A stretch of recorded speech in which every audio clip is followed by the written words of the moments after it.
strongly encourage you all to do so. You know, our students are doing an amazing job, but I also want to thank those who organize these events and engage our community. I also want to share that our upcoming coffee chats will be tomorrow at 7 p.m. 6 p.m. Tomorrow at 6 p.m. and then Friday 7 a.m. in the morning. So here at Liberty, I think this is the last that's been posted. We will look to continue that. But if in the community, if there's a desire for me to come at a different time or have this take place at a different time, please let me know.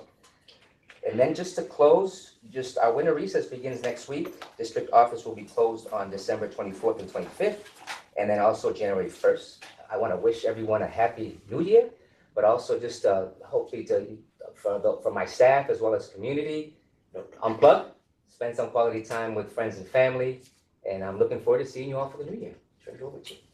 Thank you, Superintendent Cota. So we will continue with board members, and you are invited to share information around your school liaison updates, announcements, celebrations, information related to the school district, community activities, and agenda items. And I know Joyce doesn't have a report today, so then we will go to Kathy, board member Kathy. Okay, I have attended a number of these things that Carlos was talking about, but I wanted to mention that I had a New York State School Board Association meeting the weekend of December 6th and 7th, and what was nice about that is that we had quite a presentation on regionalization, which is a topic that is going across the state and primarily being concentrated with the BOCES programs. The regionalization has to do with how can the school districts collaborate, cooperate, and so on to offer courses oftentimes that are not available to young people in certain communities, or we might have some that others don't have, and some have others that Schenectady even might not have, that sort of thing. And it has more to do than that. It has to do with other services that are offered and so on. So it's an initiative that has been discussed, and NYSED has been pushing at the New York State Department of Education, and so it's really gaining some traction at this point for and discussion. So you may see some things about that. And other than that, I wanted to mention that wishing everyone I was going to use the words refresh, renew, and relax during the next couple of weeks, and enjoy the holidays and Happy New Year. Thank you, board member Kathy, and board member Alexandra. No comments on activities, but I'll just second that, wishing everyone a happy holiday, happy and safe holiday, and looking forward to the work that we will do together for 2025. Thank you, board member Alexandra, and board member Jamaica. Hey y'all, Foot's doing just fine. Thanks to everybody that asked.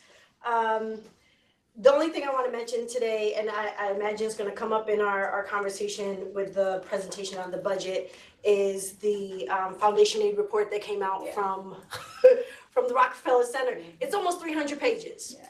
I'm sure that everyone just flew right through to seeing all that's in there. NYSBA did in its newsletter do a nice kind of little, here's what you need to know. I do recommend though that you at least go to the link, look through it yourself, and kind of look at least the summary that it gave. The short version is also the long version. It's recommendations, and the state ain't got to do anything. So we still will wait and see what happens. But yeah, here we go. Rodeo number, I don't know what. So 16. that's pretty bad. And that's it. Thank you, board member Jamaica. Board member Amanda. Just a couple things surrounding school security. Dr. Cotto already referenced the weapons detection system being rolled out at the beginning of this year. So as you mentioned, it's just the high school soft rollout at first. There's some new projects that are getting started, such as window film, cameras, some increased access security, and also some new and improved lighting for when there are alerts going on inside and outside the building, so people know that there's something to be aware of. And lastly, not super fuzzy, but just a reminder to stay vigilant, especially for students walking to school. There has been an increased reporting of students being followed. Luckily, principals and police are on top of it. It's not something that happens all the time, it's just an increased report, and I just wanna remind the community especially, watch out, for kids, just keep half an eye out your window in the morning or while you're driving to school, and report anything that you think is suspicious, help keep our kids safe. Thank you, Board Member Amanda and Vice President. So good evening. Tonight I wanted to briefly share that I had the chance to attend one of my liaison schools at Central Park. Ms. McAvoy and I had a really, really good conversation, really just kind of talking about the kind of climate in her building, building that connection with parents, having them come in to observe their kids and things of that nature, and how we can best kind of partner to kind of incorporate and ask, families, please come in, join, sit down, watch, observe, and see what's going on with your students if you have questions in the buildings. I unfortunately left my notes home, but I was able to track down, I wanted to make sure that I got this out there. So tomorrow evening, December 19th, they are hosting an event, and it's essentially a bunch of workshops where you can learn about archery, basketball, rock painting. There's going to be a cooking demonstration, some ornament making, so a lot of fun holiday stuff.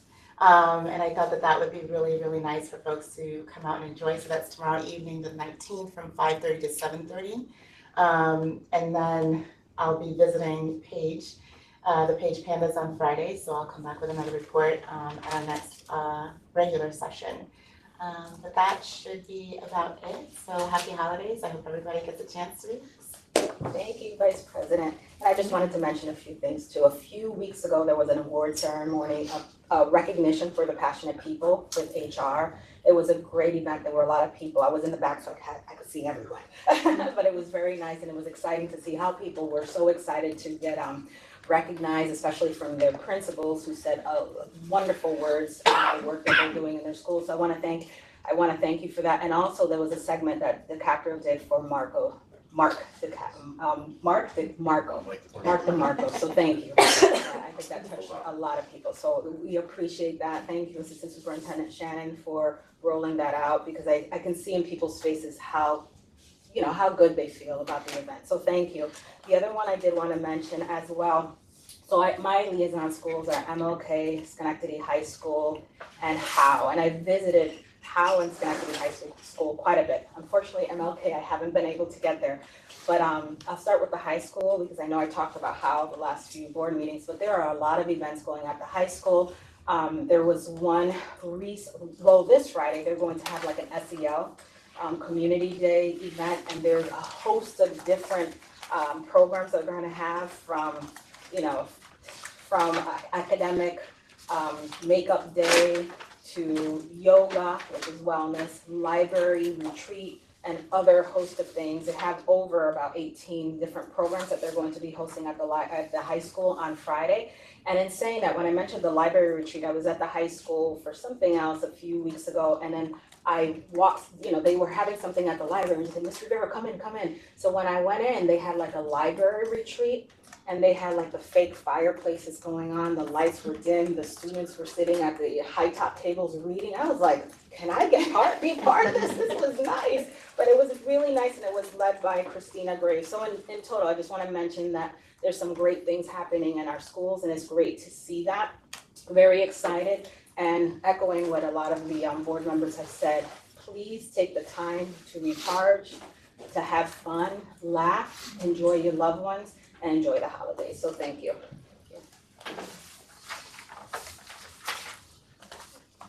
So now we're going to transition to the policies. And our policy chair, Nuhalani, will present two policies for the boards for consideration. I just do want to remind everyone, policy 1410 in our board policies does mention that a policy can be adopted on the first read. So I just wanted to mention that.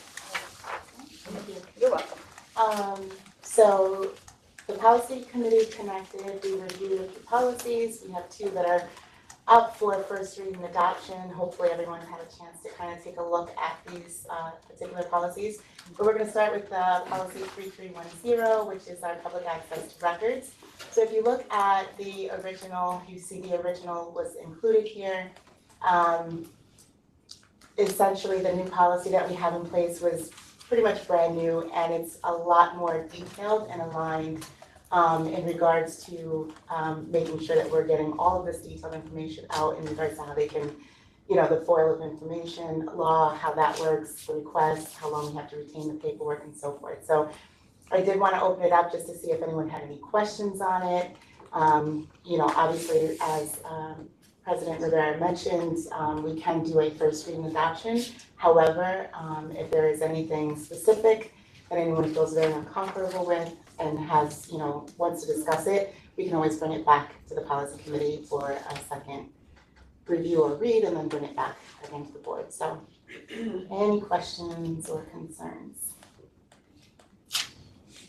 I do have a general question, I think. So under the section retention and destruction of records, I think it's the last sentence. The district will dispose of only those records that do not have sufficient administrative, fiscal, legal, blah, blah, blah. I mean, there's just a lot of like ambiguity there, like that doesn't like really tell them, like I don't know what that would really even mean. So I don't know if it's worth, this is like totally outside of my wheelhouse. I don't really know that much about like what the law says, but is it worth looking to see if we can be more specific, or is this one of those things where it needs to be vague so that the procedure can be created? So I tend to lean on the side that yes, oftentimes we will see that. However, I think what we did here was specifically to making sure that we were aligned with the public officers law, which is, I believe, the way it was kind of drafted, which is where this came from. Okay. So we're kind of moving forward with that in hopes that however it's, you know, ruled out or laid out procedurally, if there's a reason to, you know, retain records a little longer than, you know, as outlined, then I would imagine they'll do so. I believe litigation holds would be one of those, that might be one of the reasons that it's held a little bit longer. So right now, that's what we're aligning with. Okay, thank you. I had a concern about the notice to employees on disciplinary records. Are we obligated, or I guess I'll phrase it the other way. I thought we did not allow FOIL to pertain to disciplinary records related to a specific individual, I mean, obviously a specific individual. I mean, I thought that there was, and this implies that the employee needs to be notified that there have been records requested. But it also seems to imply that we might be complying by giving those records, at least it does in my read of it. So we did not discuss that at the meeting. I took it as we had to notify them, like you mentioned, that there was a FOIL request. I mean, that's something that I can look into to see if we wanna add any specifics to that. I think I agree with Kathy that there should be language that specifies however vague it needs to be. If there are circumstances to in which it sounds very legal. If there are circumstances to in which we must comply with FOIL, blah, blah, blah. Because there are lots of instances where they can make the FOIL request and they get nothing. Right.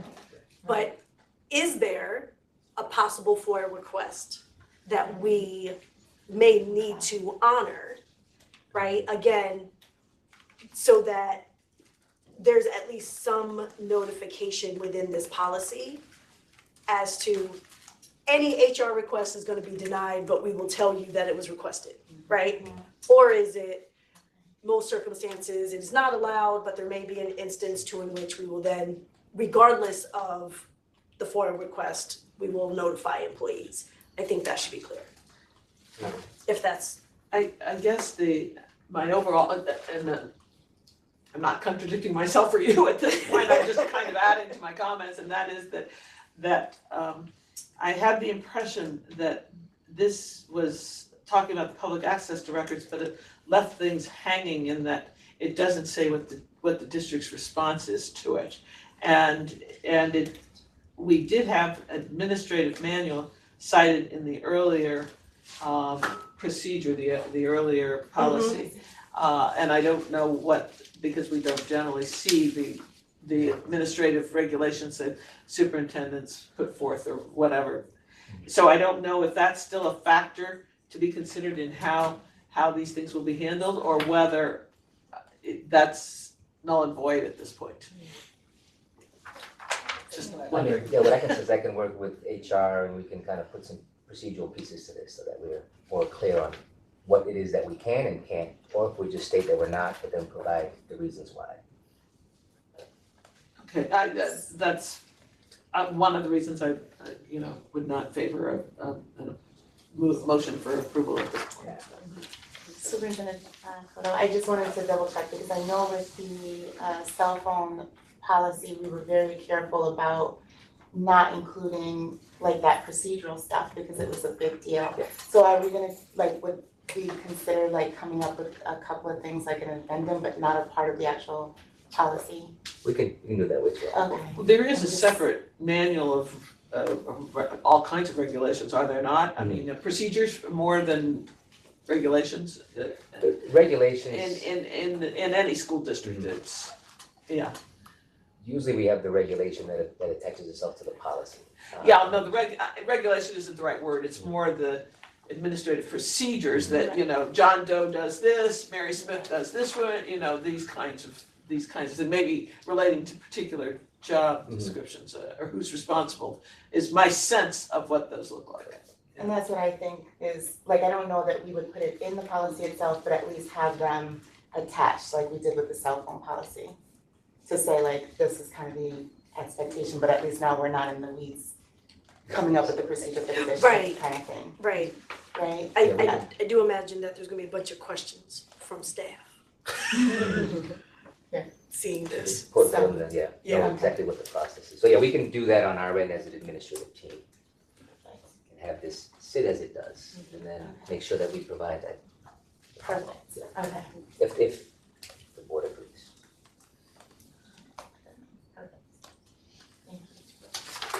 Okay, so now we're gonna switch gears and move to policy 7521, students with life-threatening health conditions. This was adopted February 6th of 2019.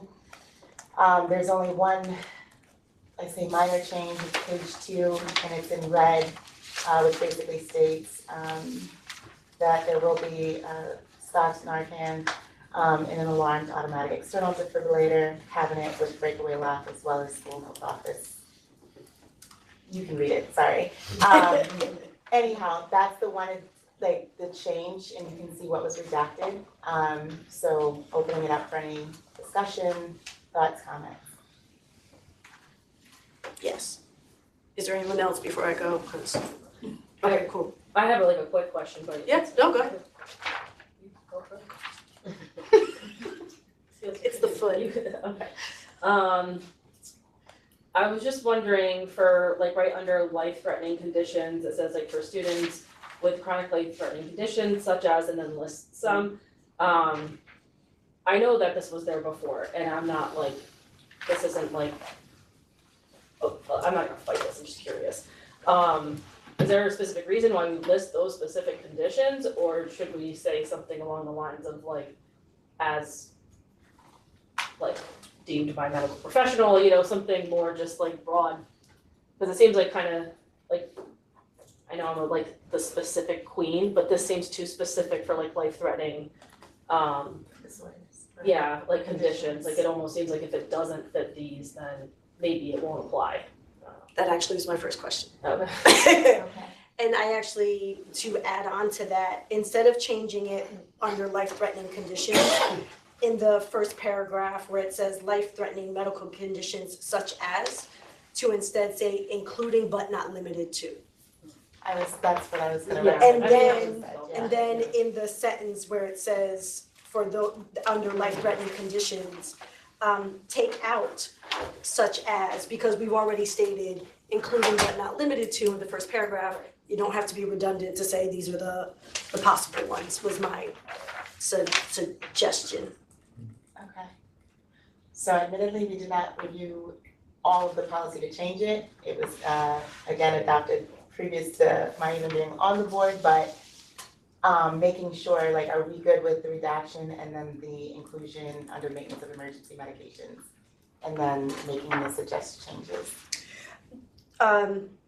So there were other pieces that I had questions about. I remember, and I couldn't remember Yeah, exactly no, what it was. It's fine. I remember you saying. Yeah, I fell down some stairs. So, in this section that says in addition, the district will, and then the letter A, it was my question again about why it was only regarding anaphylactic reaction, that we're providing training for transportation, instruction, food services, as opposed to any other potential crisis medical conditions such as seizures or asthma. I would hope that if we already know that there's a student that has this critical condition, the staff are going to know what they need to do in an emergency situation if it's something else as well. So like, again, that seemed very, we're only training if you have an allergic reaction, that's really bad.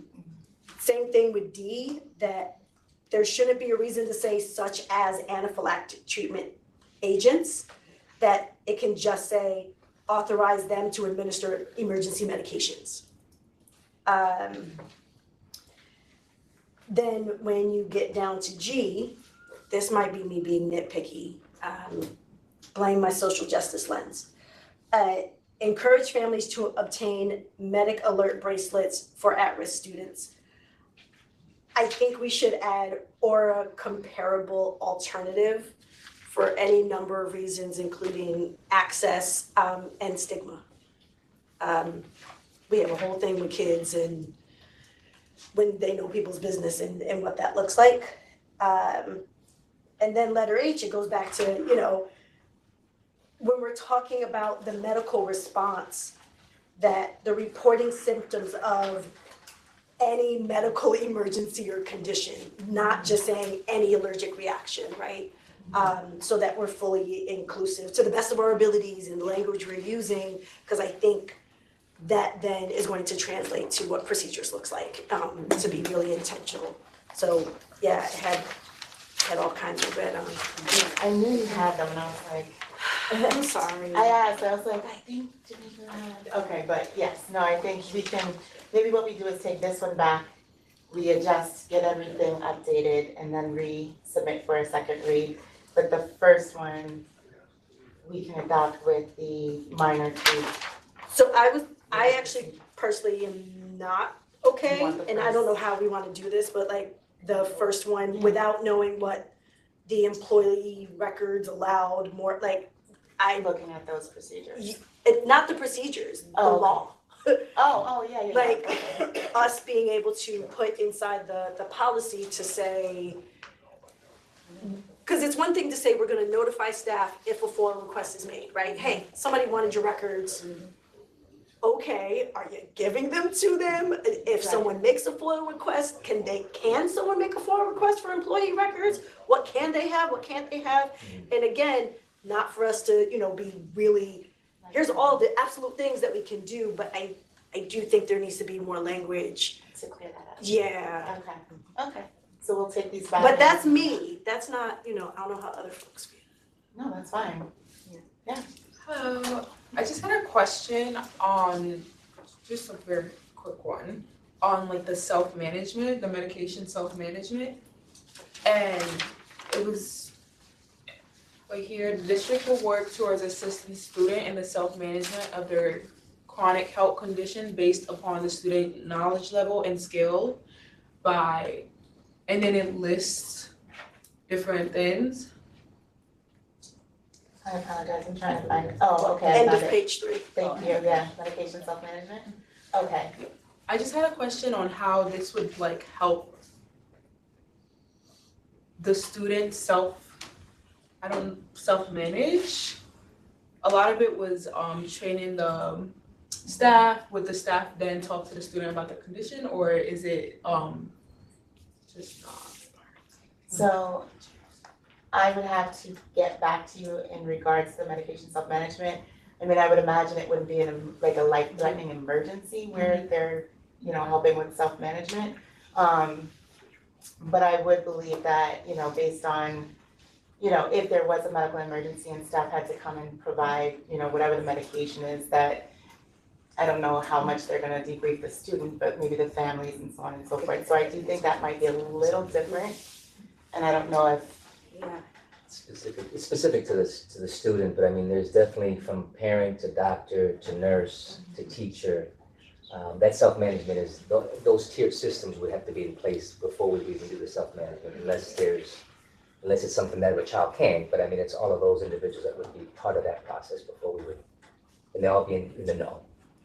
Yeah, it would all be a part of the IHP, right? yeah, I was gonna say, they typically have their items or whatever, it's already established and known that the student has a particular situation, from what I understand. And then, they would be assisted if necessary kind of thing on their medication. I was wondering if this meant that the student would maybe get like a notice that if they did have for allergens, have a anaphylactic shock, that the teacher would be able to administer, or it's usually the That's the nurse. staff, I'm Yeah. sorry, the staff would be able to administer, if that's what the self-management meant? Well, I know board member Kathy has, and then I'll address hers too. Yeah. Mine's minor on the red text there. Nawani, the last sentence, when it speaks about epinephrine, auto injections will be maintained in a double lock system designated for medications only.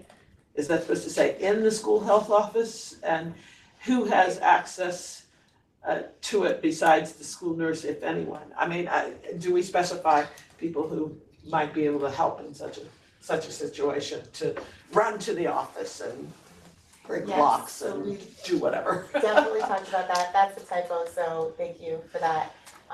We'll get that updated as well since we're bringing it back, but yes, the school nurse, whomever first, obviously, if they're unavailable, let's just say there's 3 of them and they're all doing something, the whole reason or basis behind this is to make sure that we've got the training for the necessary people so that they can then in turn do that. So they would make a call to the nearest box, they would know this is where I can get the medication, and then assist the student if the emergency happens. Are nurses on speed dial in each of the classrooms? They're in the building, I mean, and then. I know, but I meant in terms of being able to call the office and say, I need epinephrine, whatever, an EpiPen of some sort. Sometimes the kids have it on them. Yeah, I know they Yeah, do. they do carry with it. But to your question, or kind of to yours, I know when I was teaching, I had a student that had severe diabetes, and she had an insulin pen, but then the nurse also had an insulin pen, but she was a middle school student. And in terms of the self-management, how I thought of it too, is that the nurse and the parents, of course, were both working collaboratively to help her understand how to do the injections. And also, it was interesting because this is years ago, but I didn't know she had that, and she actually had a convulsion and she fainted in my classroom. So then I called the nurse, so then that was a teachable moment because she wasn't aware of the symptoms that she had. So I know that there was a conversation with the nurse and her parents as well about what things to look for, you're faint, you're dizzy, or, things like that. So I hope that kind of helps as well. But I agree with you. Yeah. Because this doesn't say that. No, I know, yeah. Right, and when I read it, and I've had children where this was a thing. I think the order, because you're right, it says this is to assist students, but the first thing it says is about staff, Trainings. right? So if it is that the nurse or whoever would be having a conversation with the student to say, hey, I've got this documentation for whatever your blah, blah, blah, medical condition, are you aware? It doesn't say that. It says assuring the availability of the necessary equipment and or medications for the child, but it does not say that the nurse or specified staff will, it says provide ongoing staff and student education. That's the only other piece. So I had the same like feeling, I just didn't know how to thank you, because I didn't know how to say it. So, Go ahead. so what I'm hearing is we need to take this policy back for sure, instead of just changing the one piece, we're gonna go through the whole policy. So we'll go through that, and then the other one, we will go through as well, just to make sure we button up some of those items, and then bring these back for a second read.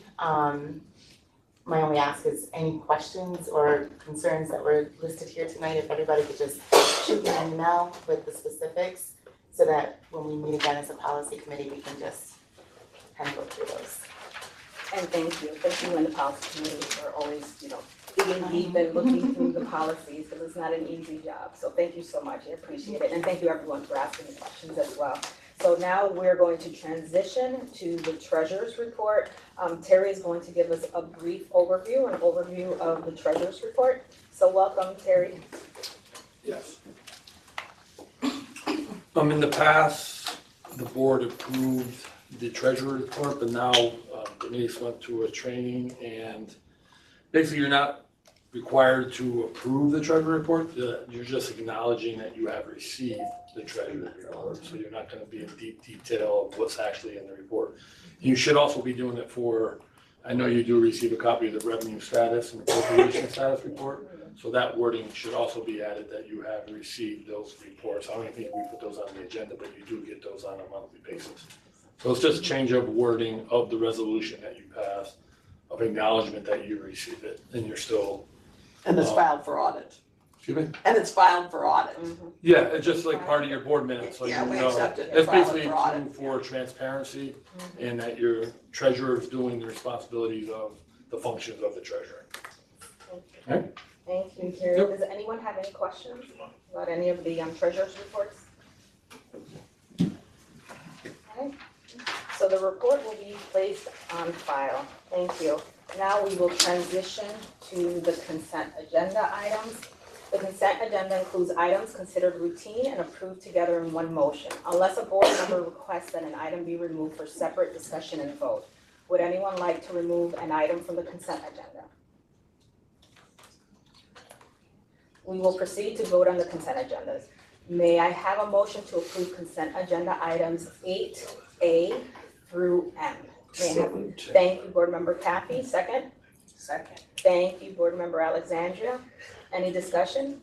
Thank you for the donations. Yes, as always. Every time. Yes, absolutely. And then we do send, Board Clerk Michelle and Martha do send thank you notes on behalf of the board, but they were, I'm gonna use the word, amazing donations.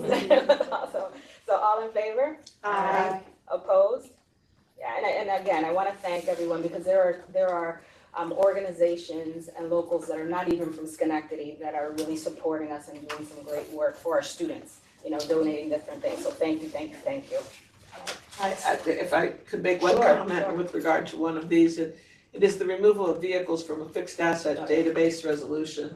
Obviously, there was nothing to object to with that resolution, but I just want to point out that we will be doing this, we do this regularly, is take some of our fixed assets off. In this case, many of these vehicles were officially 25 to 30 years old.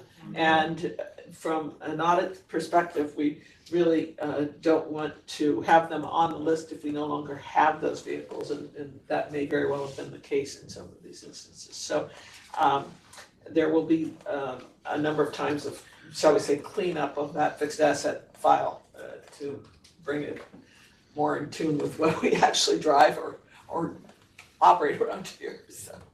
Yeah, thank you, Board Member Kathy. And then unfinished business, we don't have any right now, but I do want to just remind the board, and it was in the updates too, that moving forward, we have this, so if there's any follow-up or anything that we want to have final action or discussion around, we can put it in the unfinished business. So now we're going to transition to the budget presentation. Welcome back, CFO Terry, for the budget presentation. Oh, I do want to ensure, and actually before that, we do want to say, welcome, Ryan, congratulations, if you want to stand up. Congratulations. And the Department of Communications, a media specialist. So he's an addition to the team. I already saw him working at the high school. Yeah. Congratulations and welcome to Schenectady. Thank you. You're welcome, you're welcome. You're on, CFO. All right, thank you. All right. It's nice to be back. First this time. First time, Yes. not everybody's leaving. All right, this is just the start of the budget process, you know, a little too early, but never too early to talk about the process. We will not be reviewing the numbers, but just basically giving you an overall review of the plan as we move forward with the budget presentations in the future and what our budget, how we're gonna develop it for the 25-26 school year. Right. What the point is. You just gotta click it. Thanks, Sorry.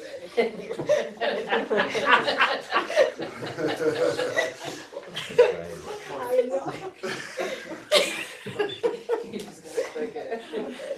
Try it. Happy to. Nice one. They should go back, I think, a couple, but.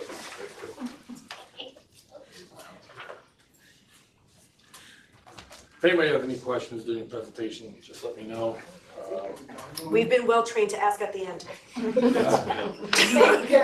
Yeah, I'm like, don't try to get us in trouble, okay? We have procedures here. I was just thinking you probably see Bernice's eye. So as always, you know, as we develop our budget, we will concentrate on our 4 pillars, especially the last pillar, which is efficient systems and equitable resources, which is basically really the concentration of the budget. If you want, can you click on the calendar? So the budget calendar each year, just presenting this to you is nothing that you have to see from top. 25-26 budget calendar. It's like this is not cooperating. This is really great. Yeah, I'm sorry. So this is just basically a timeline of the 25-26 budget, when we're gonna present, if we have information to present, if it's necessary.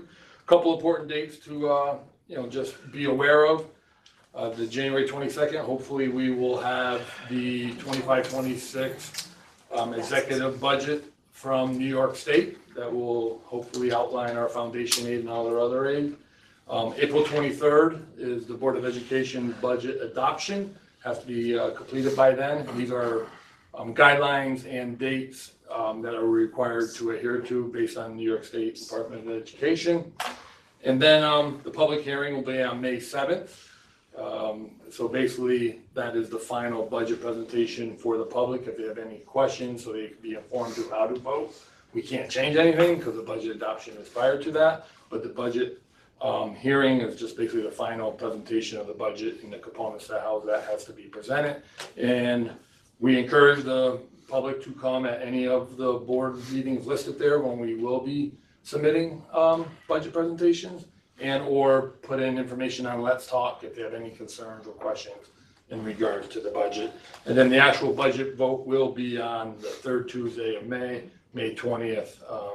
Again, we'll talk in more detail as that date becomes closer. Go back, please. Well, all right.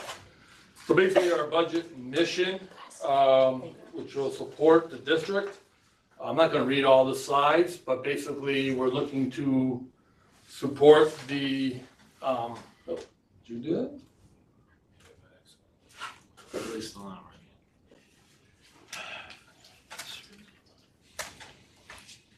right.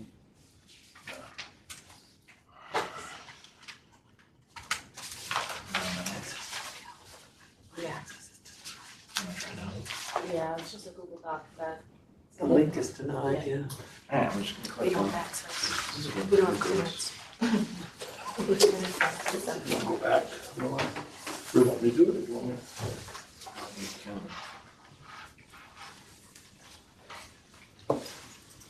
All right. Oh. One more. Oh, forward now. He's in children. Yeah, there we go. All right, takes a while. All right. So basically the budget mission, ensure that the allocation of necessary resources to achieve academic excellence. equity, and the overall well-being of all of our students. 4 main categories with that was the support student achievement, promoting equity, transparency and accountability as we present the budget, make sure everybody has a clear understanding of what was being approved and what we're presenting, and fiscal sustainability. I know with all the changes in the past 3 years with COVID money and how we've been adding all these programs, staff and everything else, but we'll talk about that. And what is our plan for the fiscal sustainability as we move forward with not only the current year, but with future years. So, since I last presented, since the last budget, you all have heard presentations coming from members of the ELT, Andrea Toke Freeman presenting on the well-being of the student support services and all those services that we provide. Leah Kelly with the community schools. Jeff Russo presented on the safety and climate of the district. Tyrone and Thea even had a presentation in there somewhere. So basically, everything that we gathered as I told him I'd give him a shout out. You blew up my spot. I wanted to make sure you'll recognize tonight, that's why. So, and then Shannon Tahoe also reviewing the human resources, and we went through all the staffing throughout the district. So, we just want to make sure, like as we listen to that, we had community partnerships also coming in and speaking to the services that they provide to the district.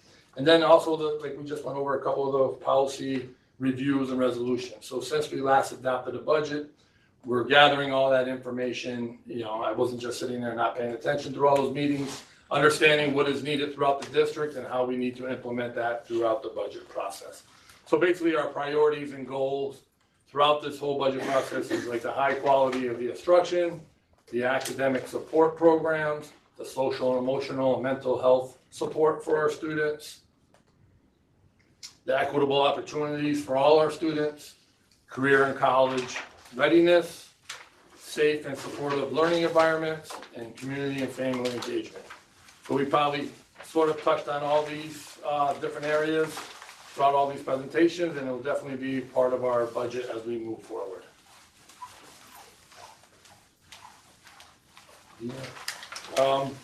So during the budget development, like I mentioned previously, with all the additional funds that we are receiving and all those things that we are putting this money towards, you hear the term previously as the return on investment.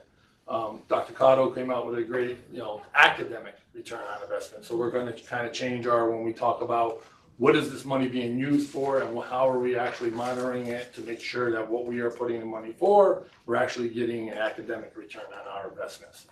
So we're going to have defined objectives and success metrics, basically using data-driven decision-making, looking at the student achievements, the equity and access, the well-being, and the operational efficiency. So working with members of the team, various stakeholders in the buildings, principals, department heads, assistant directors of teaching and learning, and the community, how we could impact all these level of areas as we develop our budget. So, first process of developing budget, the rollover budget. What does that really mean? Basically maintaining all of our current programs and staffing levels to where we are in the current year and making any necessary additions or adjustments that we are aware of for the next school year. Then we will, we have our salary contract obligations that we will include automatically in our 25-26. And then we basically do a line-by-line review of the expenditures as we go through the process and meet with our various departments, building principals, and other stakeholders.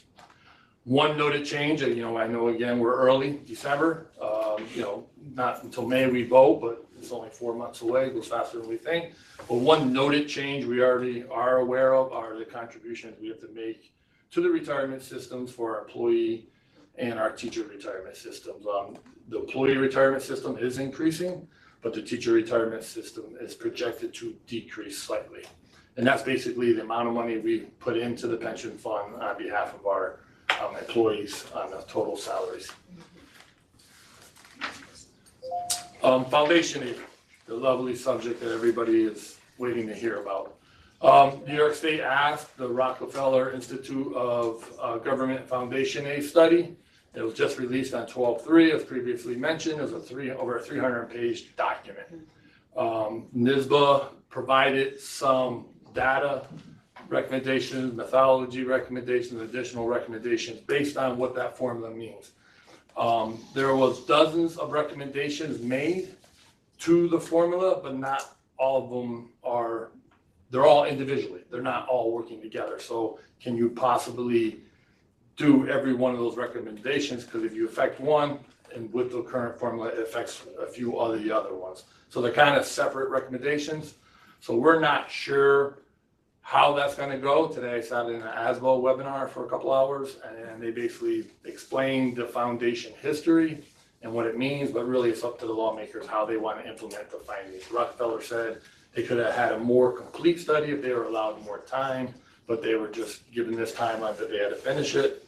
So we're not sure where it's going to go, but some of the factors that are mentioned that I know the New York State are starting to look at and will be looking at, which I'm going to present, is basically what our foundation is currently stated at, what our fund balance looks like, making sure that schools are not sitting on an excess fund balance when they are raising their taxes, and also your tax levy is also going to be looked at. Being a city school, we finally, for the last 3 years, had been phased in our foundation aid and receiving the amount of money that we have over the last 3 years that will assist us in that process as we go forward. So this is a spreadsheet I just wanted to put together for you, because like as we talk sustainability and how we plan on doing that. And if you just look at like the 16-17 and the amount of foundation aid that the district was receiving is about $86 million. Of that, during that time frame, we also only had a general fund salary budget of $80 million. Our benefits were $36 million. The reason why I'm taking those two components of the budget is that's our largest percentage, what makes up approximately like 60-70% of our budget. So looking at that and what it meant and related to foundation aid, because all the other state aid is kind of an expense driven. So what we're really concentrating on is the foundation. Our salaries and benefits basically was 34% more than what we were receiving in foundation aid, because we were underfunded and they were not properly funding the formula. As we transition throughout the next 7 or 8 years to where we currently are in the far right of the table, the 24-25 million, our foundation aid fund is $159 million. So we received a $72 million increase, or approximately 83% increase in foundation aid. You can see since the 21-22 school year, it's gone up $15 million a year, and that was the funding of the phase-in over a 3-year period. So how does that relate to like what our general fund, as we added, knowing that we were receiving the 15 million over the last 3 years, we were able to add the necessary programs, the student support services, the community school model, and other items. So basically, where do we stand as what we added in just salaries and benefits, just for the general fund, and I'm not including the federal fund because that doesn't get funded by the foundation. Those are grants, which we're going to look at later. Basically, the total salaries and benefits that we received just for foundation aid were approximately like 5% more in those two categories than what we receive in foundation aid. How do we make up the difference? Obviously, we have a tax levy of approximately 50 million that we haven't raised in 6 years. And then the other aid that we get in the miscellaneous revenue that we receive for services, interest, and things like that. And then maybe approximately some of our fund balance as we move forward. But as of now, you can see the transition of how we are able to sustain these programs in addition of all these salaries and programs is basically because we received over the last 3 years 45 million more in foundation aid, which is probably what we should get, or maybe even not enough yet, based on what the state decides going forward. Hopefully, this stay harmless, that we will maintain at least the levels that we are at now. But as we develop this budget, like I mentioned previously, the state should be out with numbers in mid-January, which is only a month away. But if not, we will maybe use like a small percentage of increase in foundation aid, just to make sure that as we work on our budget, that we don't overly budget and be conservative and say like a 2-3% increase in foundation aid based on our enrollment and all the other factors that are currently in the foundation aid formula. Our reserves, like I mentioned, the state is starting to monitor these more and making sure there are school districts out there above the 4%. This past year, we were slightly above that 4%. And that was due to a late audit adjustment, due to timing of an expenditure that had to be reversed out, but it's not a big issue. We're not as like 7, 8, 9, 10%. We're 0.24%. We talked about that during the audit. We have some numbers. I just want to go over a couple of these. These are the reserves restricted funds. So basically on your reserve restricted funds, those are only those items that you're allowed to use that money for, and they are part of your normal, regular annual budget. So example, like the workers' comp reserve, you do see 2.9 million. That's not the cost of our workers' comp. I'm sorry, of our workers' comp. Our workers' comp is approximately $850,000 a year for claims that are currently out there. However, we have a reserve set up for any potential future that they have a reserve balance for all the claims that are currently out there and what the future payments may be. So we monitor that with our TPA. So that amount there represents what we could potentially have to pay in the future that comes up. So we're fully funded in something like that. Just to name a couple other ones, tax cert, those are people who are grievance and maybe their potential taxes and the impact they would have on our current taxes. If that happens, we have money to pay for any back taxes that they may settle, where any future the impact would be, would have a tax adjustment, different tax rate. Our retirement for the ERS and TRS, those contributions we spoke about earlier. Our ERS is approximately 2.2 million a year. So saying there's a time in our budget where we don't have enough funds that we're receiving and that we want to use some of our fund balance. So in our budget, we'll have a 2.2, but the revenue source would come from our savings account that we've been saving up. So we have a couple of years worth there. There's no level of what they say you could have in these funds except for the TRS one. Because that was just a recent adopted New York State allowed reserve, and they put guidelines on how much you could put in there and up to what amount. We are funded to what we are allowed to at this point. I think it's like 10% of the prior year, and you're only allowed to do 2% per year to contribute till you get there. So we are not there yet because we're limited on how much we could put there, but we will be. It just started like 3-4 years ago. So the retirement TRS is approximately $8 million, 8.3 million a year, but we are funding it accordingly. So as much as we're possibly, so we're in line with that. The employee benefits reserve, that's just when an employee retires. We pay out their sick, vacation, or personal time, whatever the CBA contract mentioned. So basically a $5 million reserve set up there, and that fluctuates based on number of retirements per year. Last year, I think it may have been like $800,000 for all the retirees that retired from the district that we were obligated. So we have money available there, and then we have the repair reserve for any items that may come up that during the year that you have like an emergency project. We had a few of those. We have the necessary funds to pay for that with a repair reserve. We'd have a public hearing or something like that and say, hey, we need to make this repair. We could pull money where if next year we recognize that we want to do something that may not be aidable or is aidable, but we need the funds in the budget, we could pull from our reserves for that there. And we look to fund these at the end of every year based on how well we perform in the current year. And these are just assigned amounts that you use for those particular purposes. The encumbrances at the end of last year. We have a subsequent year expenditure. Basically, we had money left over, and again, that was a little escalated because of our ARP funds that were available, and we funded all the necessary reserves. So this basically allows us to pay for items in this school year for money we saved last year, and that's that subsequent year's expenditure at $10 million. And then our unreserved fund balance, that's the $11,771,000, which is basically 0.24% over what we're allowed, which is I think only $500,000 around there, maybe a little bit more of our. Basically, it's the following year budget, so it's our current year budget of the 24-25, but it was as of June 30th. So overall, I'm going fast, but if you have any questions later, basically we have a 20.63% of fund balance available towards our future budgets if necessary. They call them the rainy day funds.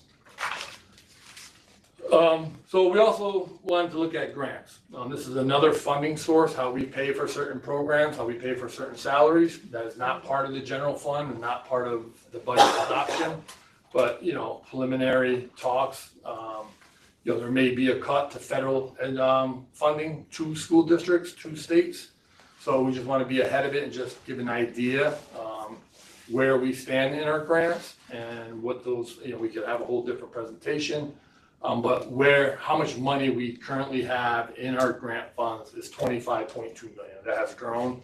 We have done a lot of work. We have done a lot of applying for new grants, grants that become available with, related to COVID and other items that are going to end. But basically the title grants are federally funded grants that are funded on an annual basis, that are allocated by the state to each school, depending on what it's Title I, so I don't want to go into all the details on them, but we basically get $14.4 million in title grants. One of those are the early universal pre-K, which is 4.6 million. And then we have the school improvement grant, which based on our performances of some of our schools, we get additional money to get them to better perform. That would go away if those schools come out of a certain status into a better status. The IDA, those are grants related around special education services. So that's just money we receive from the federal government for those. Other grants that we receive is with our adult education program. We get the Workforce Innovation and Opportunities Act grant, Perkins, Incarcerated Youth and Empowerment, Preparation Education. Yeah.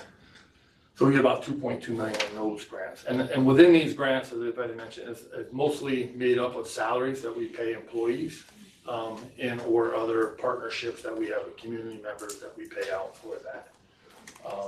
And then we received a few other grants that are new over the last few years, like the MBK Challenge Fellowship Grant, the Kenny Bento Sub Grants to assist our homeless students, and then just a couple other additional program grants that we applied for and we have received. And I believe we probably talked about those during the presentation. So that makes up to 25.2 million.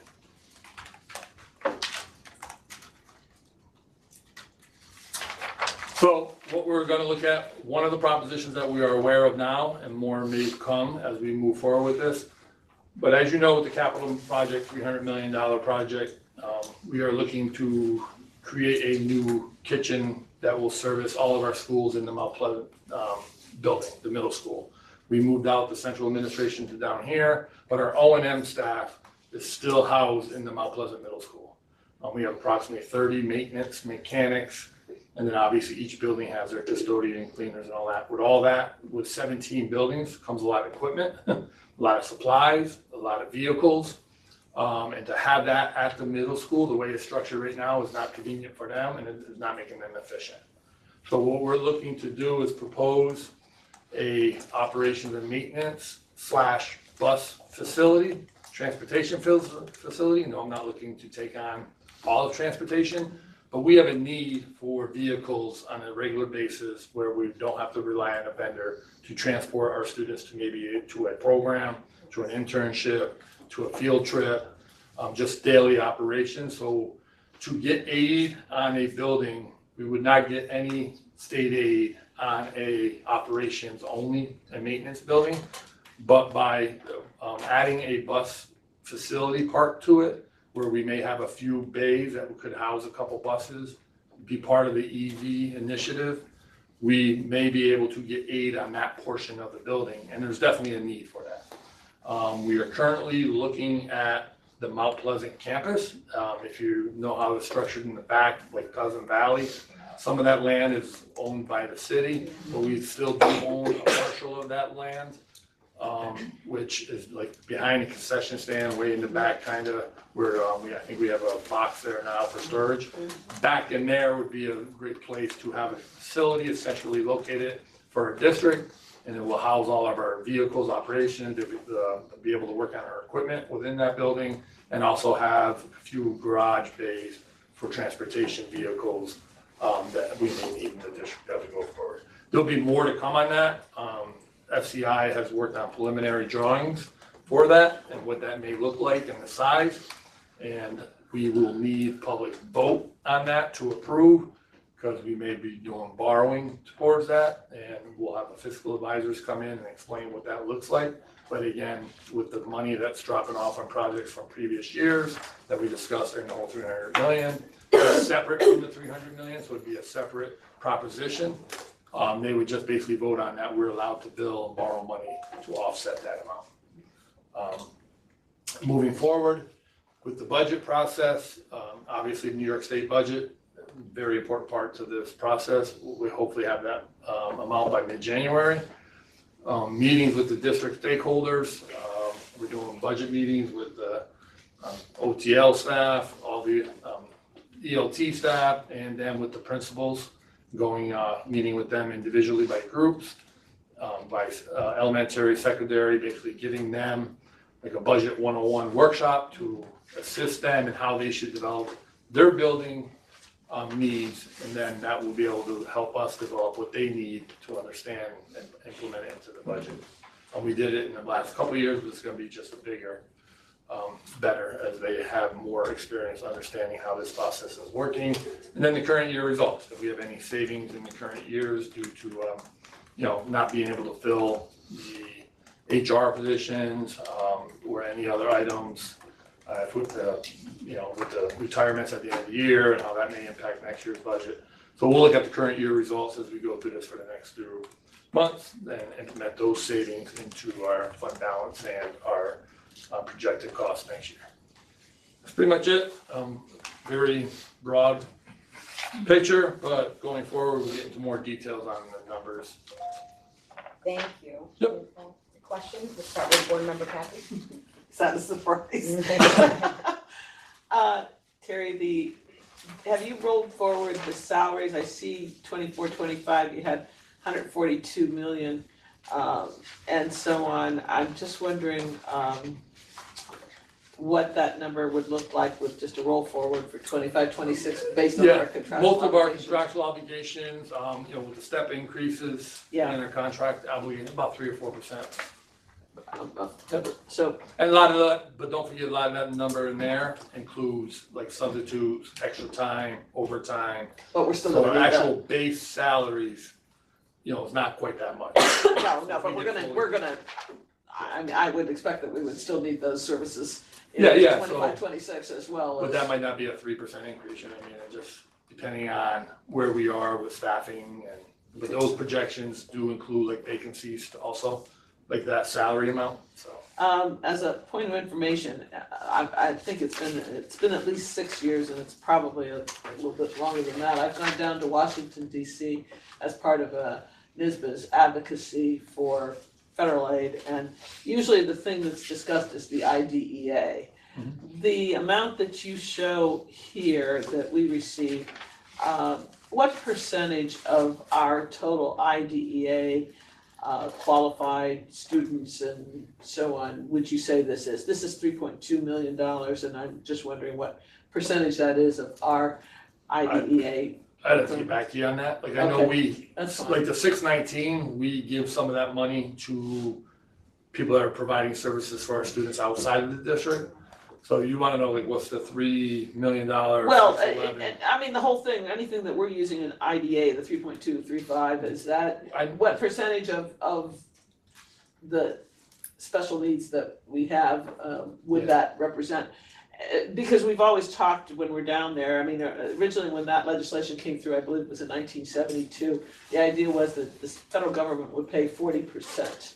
Yeah, that's. 40% of, and can tell they've you never that much. reached it. And the number varies all over, depending on the state and what the requirements are and so forth. But I think ours has been in the neighborhood of 14, the state has been in the neighborhood of 14%. Yeah. And I just was curious as to where ours was.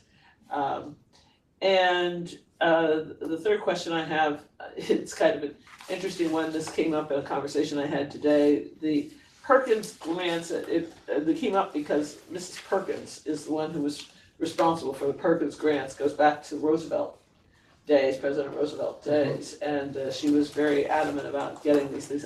What specifically do the Perkins grants cover for school districts? That was Scarlett. I know we do still run the program of workforce, so I know we're doing culinary arts with some of that money. Does anybody else have any idea?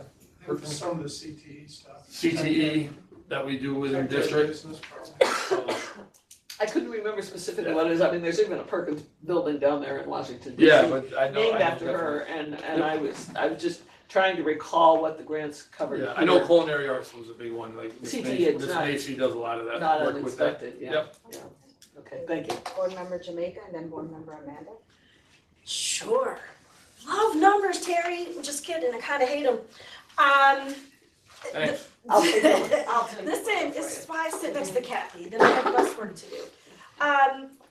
The first one is actually more of a statement, not a question. If you go back to the Foundation Aid timeline, that you started at 2016, which I don't know why we started there, but Not enough room on the paper. we just need to make it smaller. That was gap elimination adjustment probably. Still I at that just- point. Well, I kind of want to share with folks, it sounds like a lot to say that since 2016, we've had an increase of 83.21% of money we were owed, right? We were always owed that money. Also, compared to other districts, we've always gotten a bigger increase. Like, if you compare us to like Albany or Troy or other places, and the reason is because Schenectady is loud and proud, and we worked hard to make sure we got that money, both internally from leadership inside the district as well as community organizations locally and statewide, demanding that we get that money. I bring this up because with what may come with Foundation Aid, we should be planning that again. As a district internally, I can say personally, there are already external organizations that are having that conversation and what does it look like and who are the cities that are up for going to charge the capital. We got that money because we fought hard and we won it. SFT has always stepped up and fought for the money for our schools.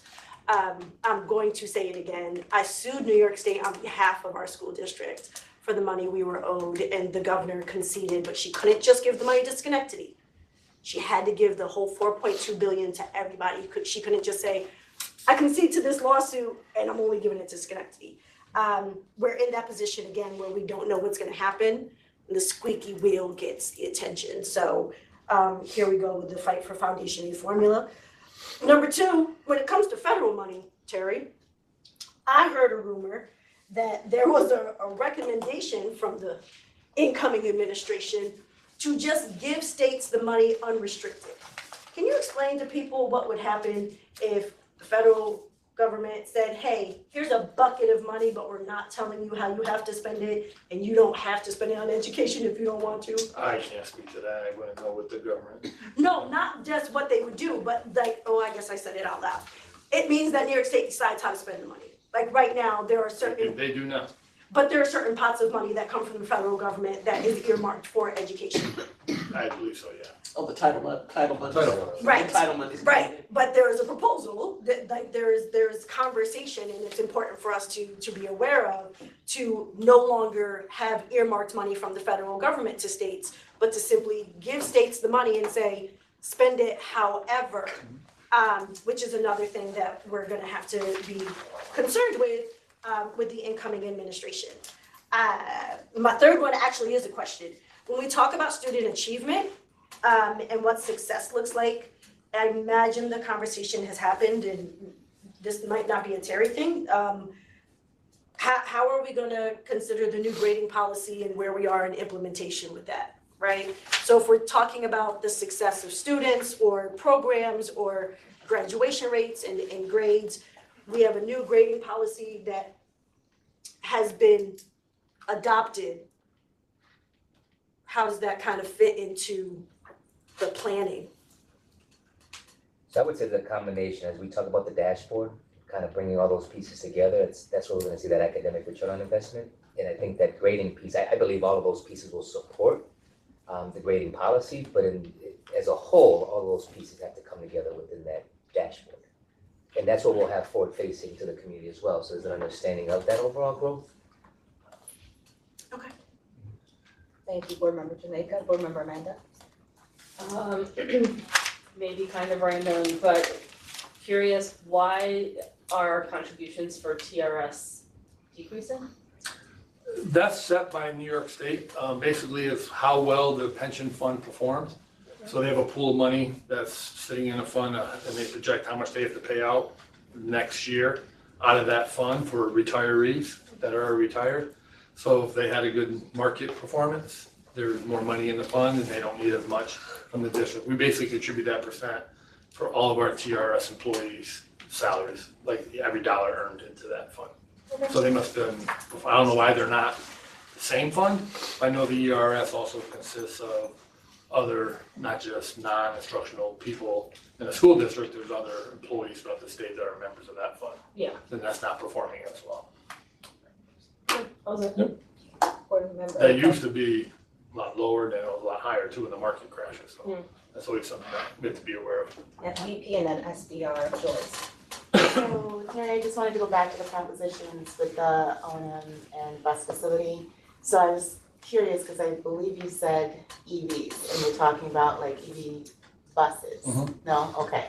So I was just kind of curious, because I know that that's been a huge topic of discussion amongst a lot of districts. Yeah.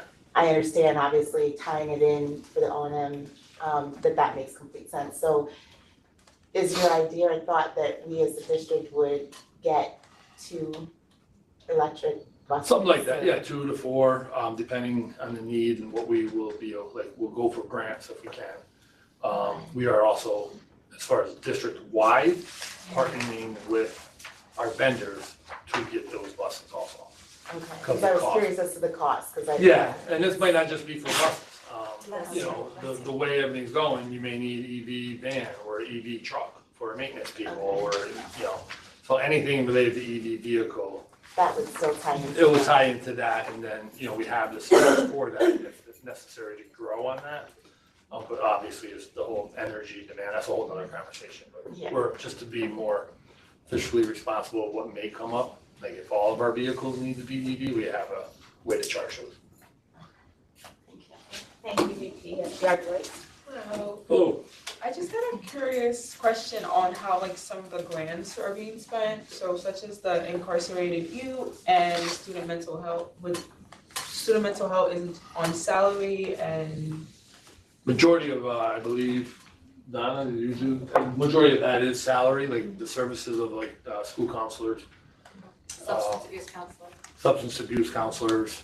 So a lot of the recalls, anything related to well-being. Cotton calm corners, materials. Yeah, I think they presented that at one of the meetings, our recalls grant, and what that funds are being used for. So, yeah. and also the incarcerated youth. Those are for, we have to educate any student that may be incarcerated. That's the money we get back, they consider that a grant.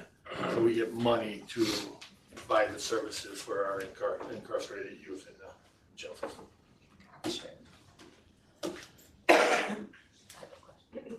A little. You have another one? Oh, she has one more. Go ahead. You have another one? No. Oh, you're, okay. Board member Amanda. Do we know how many of our youth are currently incarcerated? I want to say it was something like, they call them FTEs, depending how long they're in. I believe the current school year, were like 7 or 8 maybe. If Jesse Rowlands would give you more prominent numbers on that. We actually have teachers who go in the gym. Yeah, we have teachers that go down there, it's not just for that program, but other programs, but they're also, while they're there, they do incarcerated youth with other people that are in the system. Yep. And I do have a question with the Title III. How are we currently using the funds to support our ENL students and the recent immigrants that we have, do you know? And if you don't know right now. I know we use it, and I know I don't know exactly what's in the grant, Okay. but it might be a service, but, anybody can, you know? No, we did that for you. Yeah, okay, and I'll send it, because the other question I have too is how, because my understanding is that we're having an influx of immigrants coming into our district. So I'm wondering, and maybe the second part, Terry might be able to answer, have we budgeted that into we don't know how much we're getting with the Title III yet though, right? No, we We don't do. know Yeah. how much Yeah. that's for the current year. Okay. But I don't know if there's aid tied to them directly for coming in. You know, so it would just be increasing enrollment.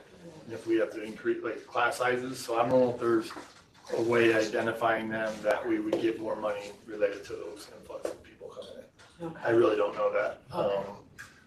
So if there is, obviously we will fill out the necessary paperwork, but as of now, I don't think we get any additional funding for that. It'd be in foundation aid.